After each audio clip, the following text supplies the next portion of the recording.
Let's talk about how you see spherocytosis on step one. So they're going to tell you there's a kid who's got jaundice and pallor. Jaundice tells you that there's red blood cell breakdown because it releases heme.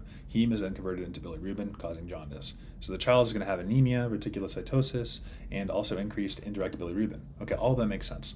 And then they're going to ask you, is it macrocytic or micro? It's going to be micro because if you've ever seen a spherocyte, they're tiny. They're tiny little guys. So it's microcytic. They're going to tell you, is it increased or decreased haptoglobin? Well, haptoglobin is an acute phase reactant. Okay, so that's going to be used up whenever you have a lot of broken down red blood cells because it's gonna bind to the broken down red blood cells and be used up. So you're gonna have decreased haptoglobin, not increased. What about lactate dehydrogenase? Well, that's inside of your red blood cells, and so it's obviously going to be increased if the red blood cells are broken down. Increased mean corpuscular volume will not be seen because this is micro. This is a microcytosis, and so it's not going to be increased. That's like your folate deficiencies.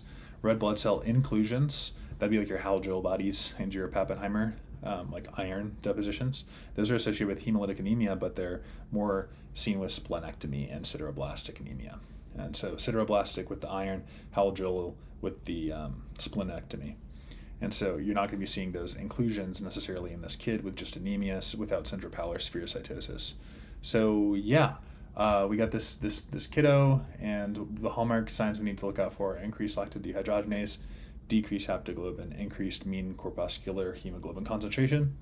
And the reason why there's increased is because of the dehydration of red blood cells. When the cells lose their surface area, they're getting chopped, then you lose the ratio of surface area to heme, and so you have more surface area, and so that's going to cause your red blood cells to be smaller, and they're going to lack the particular pallor because they're losing their membrane, but they have a higher concentration of hemoglobin, and that's what the answer is.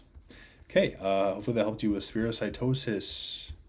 See you in the next video. Like and subscribe.